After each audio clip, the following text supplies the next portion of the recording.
The views and opinions expressed by the hosts and the guests do not reflect those of the show, the management, and the company. Hello, sa ako dito tamang Opo, oras si mismo po ba ito? Joshua Martinez po ito. Aaksyonan po ba agad natin yan? Ora mismo. Tandaan nyo, ito yung dating airport.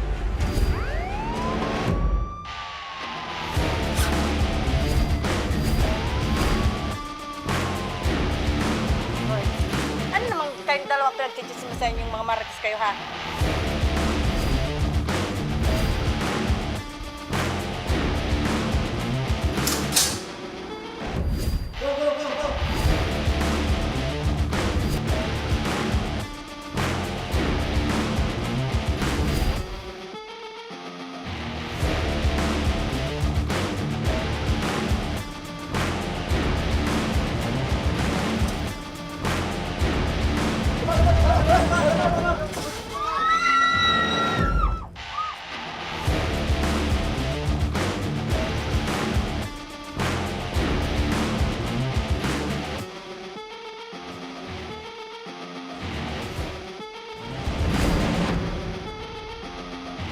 Magandang hapon sa ating mga masugid na taga-subaybay.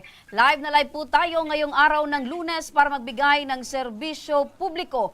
Live din tayong napapakinggan sa 90.3 Radyo Oragon Sorsogon, 88.3 sa Catanduanes, 90.7 Legazpi City at live na rin tayong napapanood sa ating YouTube account.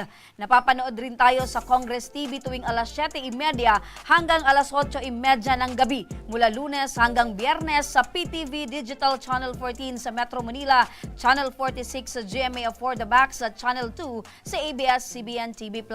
At tuloy-tuloy pa rin ang pagtulong para sa ating mga masugid na taga-subaybay. Maaari kayong makatanggap ng 1,000 piso na handog pa rin sa inyo ng ating programa at ni Congressman Saldico. Sundin lamang ang naka-flash na mechanic sa inyong screens ngayon at baka kayo na ang aming susunod na matawagan mamaya lamang. I-follow ang aming social media accounts, YouTube at TikTok, Ako Bicol Tabang Ora mismo. I-share ang aming live at video uploaded at siguraduhin na nakapublic ang inyong account. At mag-iwan din ng comment at reaksyon sa aming live at video uploaded kasama ang hashtag Ako Bicol Tabang Ora mismo. Umpisa na natin mga kaaksyon ang pagbibigay ng serbisyo publiko mula sa satellite office ng Action Co Center sa NCR. Makakapanayam natin si Catherine Niza Guasis, ang ina ng 4 na taong gulang na bata na dumaranas ngayon ng sakit sa puso at nangangailangan sumailalim sa operasyon. Magandang hapon sa iyo, Catherine. Opo. Catherine, kumusta ngayon ang kalagayan ng inyong anak?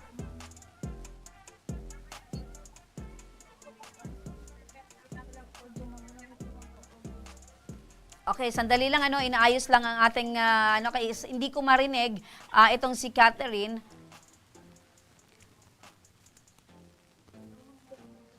Okay, magandang hapon sa muli. Okay, Catherine, kumusta ngayon ang kalagayan nitong anak mo?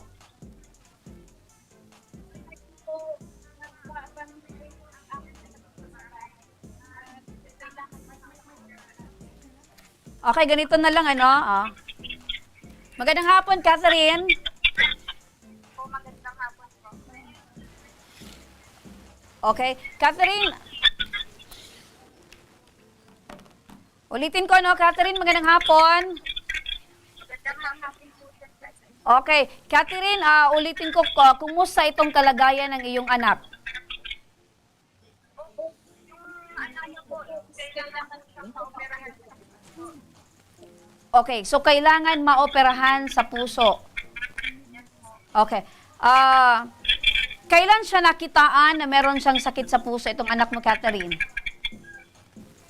Nung 3 months pa po siya, nung 3 months old baby pa po siya. Pero sabi po ng doktor, inborn daw po yung Ang sabi ng doktor, inborn. yes po. Pero nalaman po namin na may sakit po siya nung 3 months old pa lang po siya. So, nalaman yung may sakit siya nung 3 months old pa lang siya. Ano ba yung madalas na nararamdaman nitong anak mo dahil dito sa sakit niya sa puso? Yung ano nyo po siya pag napapagod. Tapos yung heartbeat niya po is mabilis. Mabilis po yung heartbeat niya. Mabilis yung heartbeat. Yes po. Okay. Mabilis din po siya mapagod. Pang ilang anak nyo ba itong si... Ano nga yung pangalan nitong anak nyo? Si Ava, okay. Pang ilang anak nyo itong si Ava? First baby po siya.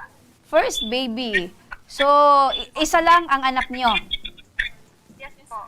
Kawawa naman nag-iisang anak, meron pang sakit sa puso. Nagkaroon ba ng komplikasyon during your pregnancy? Ito kung bakit nagkaroon ng sakit itong anak niyong si Ava? Hindi naman po. Pero kasi sabi ng doktor, inelit daw po. Parang meron na po. Okay. So, ang sabi ng doktor, kailangan ng operasyon itong si Ava. Yes po. Kailangan po sa i-undergo ng open heart surgery po. Malaki-laki din daw ang kailangan gastusin. Ano yung trabaho ni Mister? Kasi ng driver po. Private driver. Private driver. So, nasa magkano naman yung sweldo ng isang private driver? Pakto lang po sa pang-araw-araw namin yung po. Saka yung mga maintenance niya nabibili kahit pa paano. Sakto lang sa pang-araw-araw. So, paano nyo natutustusan ngayong merong sakit sa puso itong anak ninyo? Minsan po lumalapit kami sa mga politiko, SWD, panggamot niya. Catherine, may sakit sa puso itong si Ava. So, syempre, napakalaking bigat ang inyong dinadala dahil hindi ito biro, sakit sa puso. Pag inisip mo, talagang malala ito. So, paano mo kinakaya bilang isang ina? Wala po. Pray na lang. Lakas ng loob. Opo. Dumating ba sa punto, Catherine, na parang kwestiyon mo ang ating poong may kapal dahil nag-iisang anak, tapos ganito pa yung sitwasyon niya? Well, hindi po. Lang. Pagsubok lang naman po. Opo. So, pagsubok, ang iniisip nyo, pagsubok na ibinibigay ng ating poong may kapal. Okay. So, ngayon, lumapit kayo, Catherine, sa Ako Bicol. Ano yung pinakakailangan at ano yung gusto mong ilapit dito sa Ako Bicol Tabang Ora mismo at sa Ako Bicol Party List para kay Ava? Para po sa, niya po, bilisan ng po sa hospital.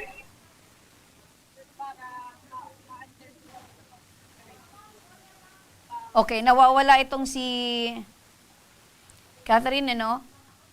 Hello?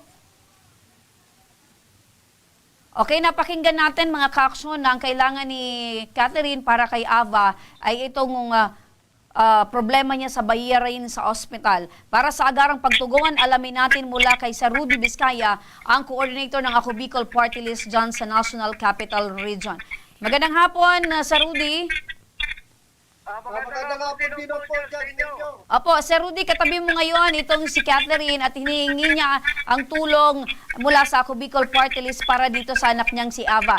Ano po ba ang maaring asahan na tulong nila Catherine mula sa Ako Bicol Party List? Ay, tama-tama po. Sa araw po ito, araw ng pagtulong natin sa ating mga kababayan. At araw ng Ako Bicol Party List para sa ating mga kababayan para pagkaluman sila ng tulong para po sa mga ospital. Tama-tama po si Ma'am Catherine. Lumapit sa ating tanggapan, sa Congress, upang mangingi ng tulong. At pinakita naman niya yung kanyang mga dokumento at napakayos naman ang kanyang anak ay operan sa puso dito po sa Philippine Heart Center. Kaya dali-dali naman ang bumukasa tayo ng aksyon para pagkaluman siya ng 100,000 ora mismo. Ayun, so 100,000 na worth of guarantee letter po, Sir Rudy. Opo. Okay? Yan po ang pinagkaloob ng ating Congressman Saldi po. Opo, nababanggit nyo na ora mismo. So, ibig sabihin, hindi aalis ng tanggapan itong si Catherine na hindi niya bitbit itong tulong mula sa Ako Bicol Party List. Opo. Di po siya alis sa ating tanggapan sa Congress na hindi niya bitbit yung kanyang 100,000 na Carol Cylinder. Ayun. Maraming salamat sa Rudy. Balikan ko si Catherine. Catherine, napakinggan mo si Rudy, hindi ka makakalabas dyan na hindi mo bitbit itong guarantee letter, 100,000. Ano yung masasabi mo, Catherine? Maraming salamat po sa dinigit na DPS para sa at maraming salamat po sa Ako Bicol Tabang Oras at sa Congressman Saldi po at kay Okay. So, panalangin namin, Catherine, ang kagalingan ng inyong anak na si Ava. Maraming salamat at syempre kay Sir Rudy Vizcaya dyan sa National Capital Region. Dumako naman tayo sa ating Tabang Legal Update kung saan, maalala ninyo mga kaaksyon, isang punong kahoy na natumba sa bahay ng isang senior citizen ang inireklamo sa ating tanggapan. Ang buong pangyayari at kung paano natin sila nabigyan ng ora mismong aksyon, panoorin po natin ito. Nag-iinit po ako ng tubig. Parang may umano sa isip ko, mag-init ng tubig. Balik doon. Palpak ang boya, palpak ang phoner. Isang punong natumba sa bahay ng isang senior citizen sa Cabangan, Legazpi City. Ito ang problemang inilapit sa Ako Bicol Tabang Ora mismo ni Congressman Saldico ng kanyang kapitbahay na si Joan Ferreira.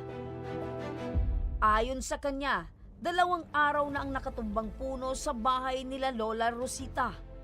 Sa laki at lakas ng pagbagsak ng puno sa bahay ni Lola Rosita, ay halos masira na ang kanyang buong bahay. Naulang kasi po nung Sunday morning, nandito po ako ngayon sa bahay namin. Tapos bigla pong parang sabi ko parang may bumagsak. Tapos siya po yung inalam ko. Sabi ko, alasan ba siya? Si Mami Rosing, nandun pala siya sa kusina. Buti na lang daw, nagpapakulo siya ng mainit na tubig. So bali, wala pong tao dun sa nabagsakan po ng puno sa loob ng bahay.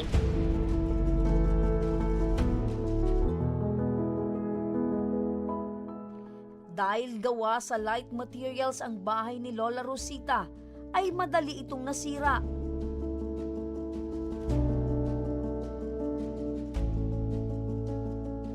Ang bahay po kasi ni Mami Rosita, medyo na po siya, marupok na. Kaya pagbagsak po ng kahoy, diretso din po yung bahay niya na nagiba. Kagawad, ito bang sinasabing puno ng aguho na bumagsak doon mismo sa bahay ni Lola Rosita? Naiparating na ba ito sa inyong barangay or na-report na ito diyan sa barangay?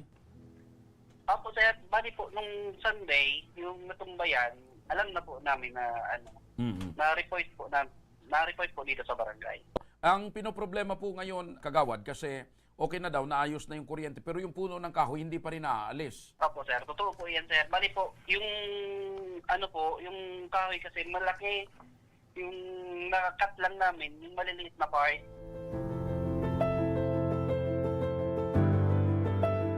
Kaya para maaksyonan agad ang pagputol sa puno, ay ora mismo na rin nakipag-ugnayan ang ating programa sa Provincial Environment and Natural Resources Office.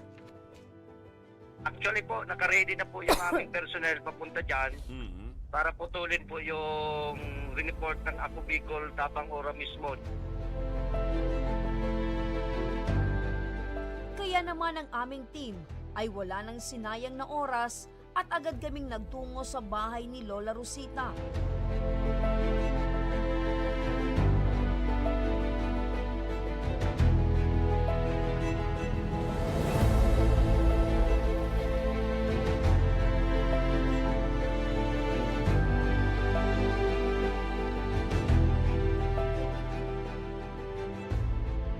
Hello, Nay!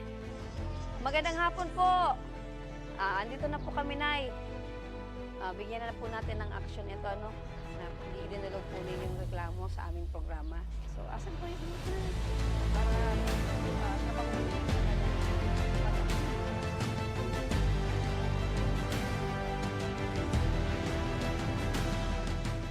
Pagdating ng mga tauhan ng Penro Albay, ay agad na nilang inumpisahan ang pagtanggal sa puno na nakatumba sa bahay ni Lola Rosita.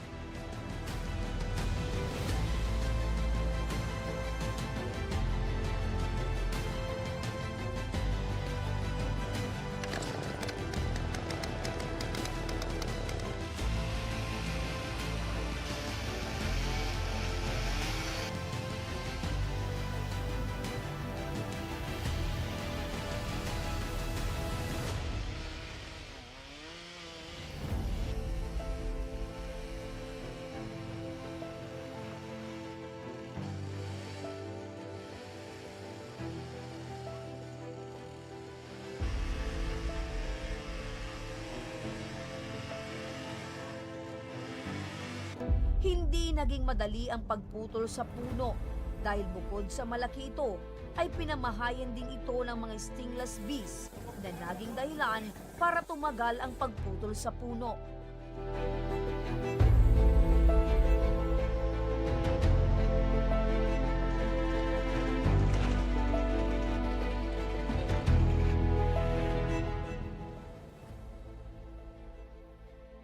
Ano po yung masasabi niyo po sa programang ito? Sa programa po ninyo, napakaganda po ma'am. Kasi unang-una po, di ba walang nasusumbungan dito mga ibang natin mga kabarangay. Napakaganda po na ang inyong programa ay nakatulong po sa pagpaabot sa mga iba-ibang sangay ng gobyerno para yung mga nangangailangan po ng tulong ay matulungan po natin agad.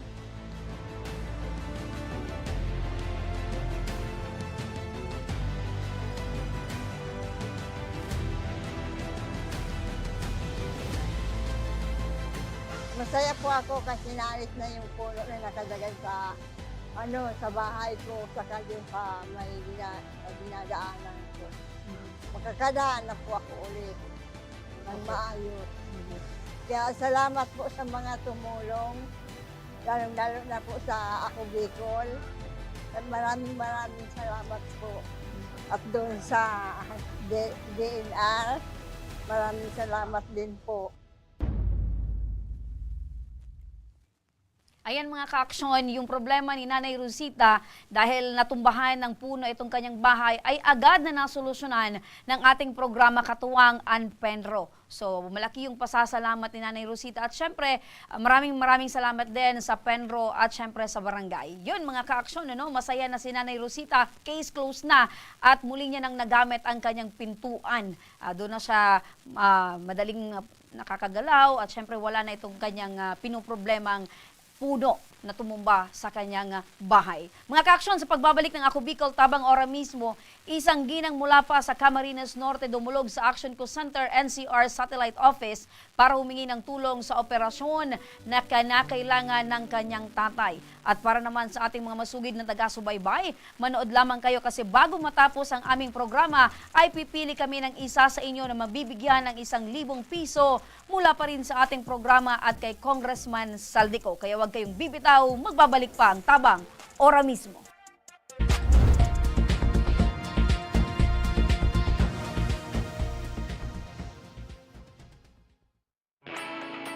Naghahanap ka ba ng trabaho?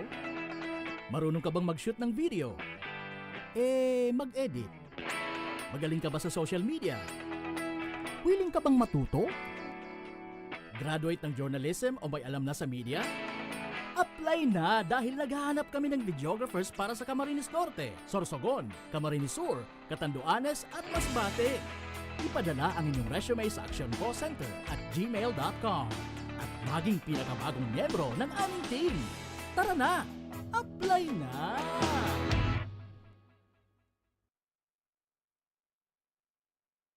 Daan-daan na po ang mga nakapagtapos at may mga kanya-kanya ng propesyon.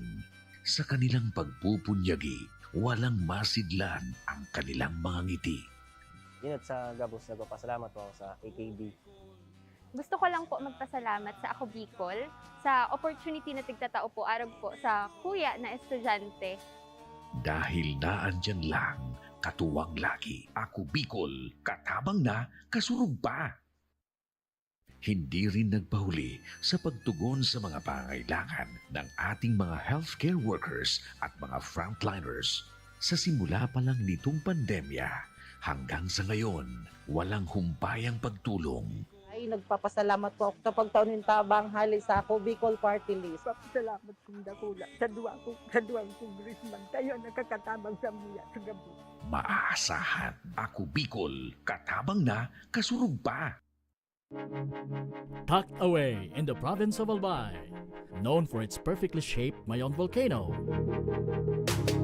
Misibis Bay Resort, a locally owned 5-hectare private island resort. The resort is ready for all those looking to balance tranquility and adventure. This tropical destination is where guests can either choose to relax under the palm trees or have an adventure under the sun. It features modern and luxurious rooms and villas, recreational facilities, and sophisticated services.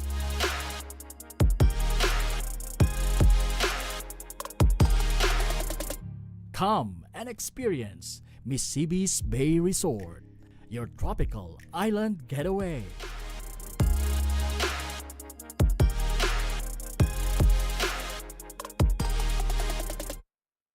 Problema sa tubig, agarang binigyang solusyon. Nagpatayo ng mga solar-powered water supply system sa mga liblib na lugar. Libre, malinis at maaasahang supply ng tubig 24/7. Nakulaon ang pagpapasalamat niya mo. Dahil may kamalilingan habang kami nabubuhay. Nakulaon nining tabang para sa gabos na tao digdi. Salamat po. Para sa ating mga kababayang nasa laylayan, Ako Bicol, katabang na, kasurug pa. Libo-libo na ang mga nabigyan ng tulong medikal. Bata, matanda, kahit sino man, lahat ng mga may karamdaman, may maaasahan. Nagpapasalamat sa Ako Bicol Party List. Hindi po namin makakalimutan ang tulong na dinala ninyo dito sa aming bayan. Maraming salamat po. Dahil iisa lang ang tunay na nagmamalasakit. Ako Bicol, katabang na, kasurug pa.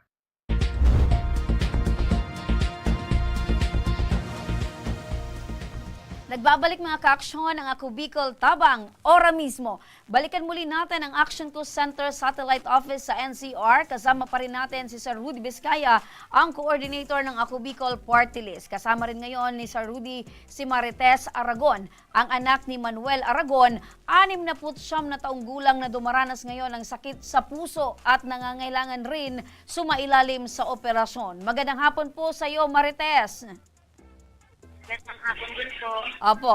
Nanay Marites, kumusta po ang kalagayan po ng inyo pong tatay?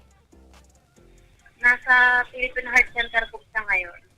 So, naka-confine pa itong tatay mo, Marites? Opo. Opo. Pang ilang araw na ba siya ngayon na nasa ospital? 3 weeks na po eh. 3 weeks na, so matagal-tagal na rin. Ano? So, ano raw itong sakit niya sa puso? Bakit ito nagsimula? Pakikwento nga po sa amin. At paano nyo nalaman na merong sakit sa puso itong tatay ninyo? Una po, sumakit lang yung tiyan niya. Tapos dinala namin sa ospital sa amin malapit. Tapos hindi po doon nakita yung sakit niya, kaya pinalipat sa veteran. Pagdating po sa veteran, po siya, to the echo. Tapos doon po nakatama na meron siya. Kaya inirefer po siya sa heart center kasi hindi daw po kaya sa veteran hospital na i-opera. Opo. So, Marites, gaano nakatagal na iniinda ni Tatay Manuel itong sakit niya sa puso? Hindi, nung February lang po. So, ngayong nakarang buwan lang na February? Opo, 2024 lang po. Opo. Noong malakas pa itong tatay mo, ano yung hanap buhay niya? Ano yung trabaho niya? Driver po ng trucking.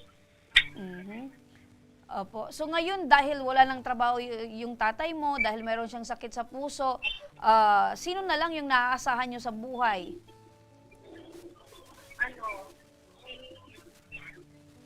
May nakukuha ng ako sa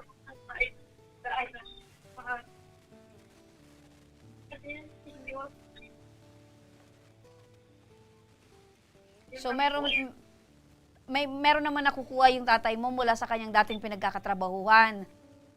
Nagbibigay naman po. Nababanggit mo kanina na kailangan ng tatay mo ng operasyon. Anong klaseng operasyon ba ang kailangan i-undergo ni Tatay Manuel? Dalawang opera po sa puso kasi barado daw po yung mga ugat. Ano ma'am, yung sa kanya yung neuromiter. Okay, so dalawang operasyon ang kailangan pagdaanan ni Tatay Manuel. Okay, makinig ka, Marites, para mabigyang solusyon ang alalahanin mo. Balikan natin, katabi mo ngayon si Tatay Rudy. Ito si Rudy Vizcaya, ang coordinator ng Ako Bicol Party List. Sir Rudy, magandang hapon. Magandang hapon ulit. Opo. Sa inyo dyan, sa Bicolan. Ngayong araw, Sir Rudy, dalawang sakit sa puso ang ating bibigyang tugod dahil ang kailangan nila is parehas operasyon. So, Sir Rudy, muli, kailangan natin na tulungan ba itong lumapit dyan sa National Capital Region? Oo nga po, kasabay rin po ito nung isang tinulungan natin sa Heart Center. Kasalukuyan ngayon, yung kanyang guarantee letter ay ayos na. Di sa lalabas ng Congress na hindi niya bitbit yung guarantee letter na halagang 100,000. Ayun! Ang pinakaloob ni Congressman Saldico. So pareha sila makakatanggap ng tig 100,000 na guarantee letter. Opo. Ano pa yung, Sir Rudy, yung kailangan nilang gawin para itong tulong mula sa Ako Bicol Party List ay tuloy-tuloy na nilang mahawakan? Ang kailangan lang gawin nila, itong hapon na to, ipabibigay ko lang sa kanila yung kanilang mga guarantee letter para dalhin na nila sa Heart Center para may present na nila doon sa malasakit program para makita na para sila maumpisa na maoperahan yung kanyang tatay. Ayun.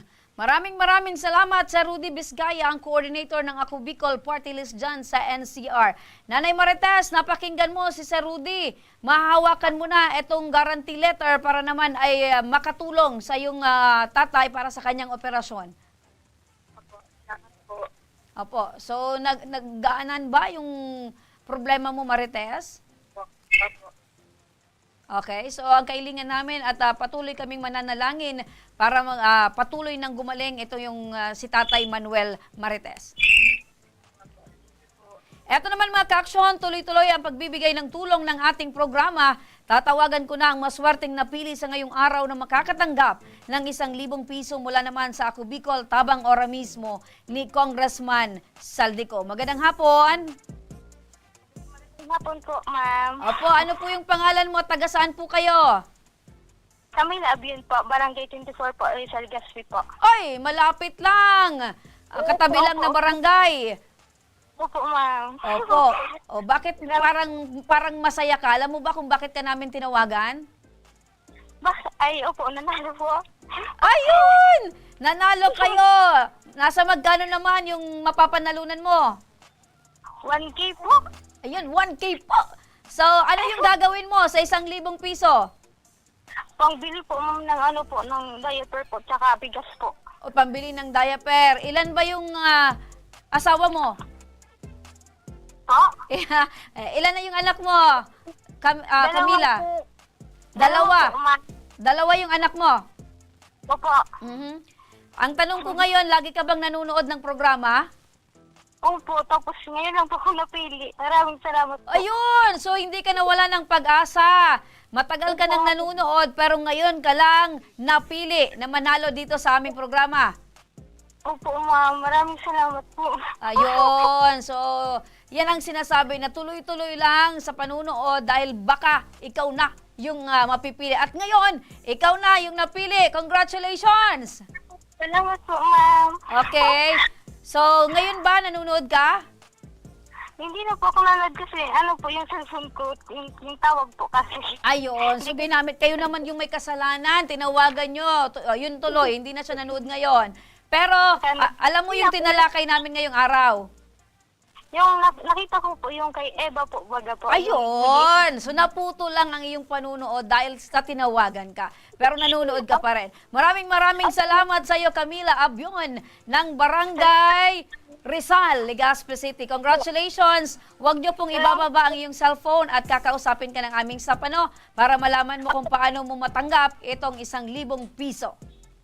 Maraming salamat, ma'am. Sa Ayan. ako Bicol po. Maraming salamat po. Alright, you're welcome. Ayan mga ka-aksyon, tuloy-tuloy lang kayong sumubaybay sa ating programa dahil bukas ulit, mabibigay pa rin tayo ng 1,000 piso at malay nyo, tama yung sinabi ni Camila, no? Matagal na siyang nanunood pero hindi siya nawala ng pag-asa at ngayon na napili siya. Maswerte talaga ito, no? So yun, tuloy-tuloy lang kayong manood at baka kayo na ang susunod na maswerteng mapipiling makakatanggap ng tulong mula sa Ako Bicol Tabang Ora mismo. Sa may mga problemang legal at medikal na nais humingi ng tulong sa ating programa, maaari po kayong magsadya sa aming tanggapan sa ground floor Embarcadero de Legazpi, Victory Village, Legazpi City. Bukas po ang aming tanggapan mula Lunes hanggang Sabado alas 8 ng umaga hanggang alas 5 ng hapon. Sa mga nasa Metro Manila naman po at kalapit na lugar, maaari na rin po kayong humingi ng tulong sa Action Co Center sa North Wing ng Batasang Pambansa. Magpunta lamang po kayo tuwing araw ng Lunes alas 8 ng umaga hanggang 1:00 ng hapon. Maaari na rin po kayong magtungo sa Ako Bicol Tabang Ora mismo ni Congressman Saldico sa Camarines Norte sa Provincial Capitol Building, Barangay 3, Daet, Camarines Norte. Para naman sa Camarines Sur, maaari na rin po kayong dumulog sa Zone 2, Tagongtong, Goa, Camarines Sur. Bukas po ang aming tanggapan mula Lunes hanggang Biyernes, alas 8 ng umaga hanggang alas 4 ng hapon. Maaari din po kayong magpadala ng inyong mensahe sa aming official Facebook page na Ako Bicol Tabang Ora mismo. Kahit ano pong reklamo ay aming pong tinatanggap. Huwag niyo rin pong kalimutan i-follow ang aming mga official social media account sa aming Facebook account, YouTube at TikTok account Ako Bicol Tabang Ora mismo. Hanggang bukas mga ka-aksyon, sama-sama nating aksyonan ang mga problemang medikal at legal. Ito ang programang may paninindigan, tutugon sa inyong pangangailangan. Ako po si Remy Araneta Mindones at ito ang Tabang Ora mismo. At ngayon tayo'y sinamahan. Aksyon ko patuloy na magsisilbi. Aksyon ko sa mga nangangailangan. Aksyon ko lahat ay dadamayan.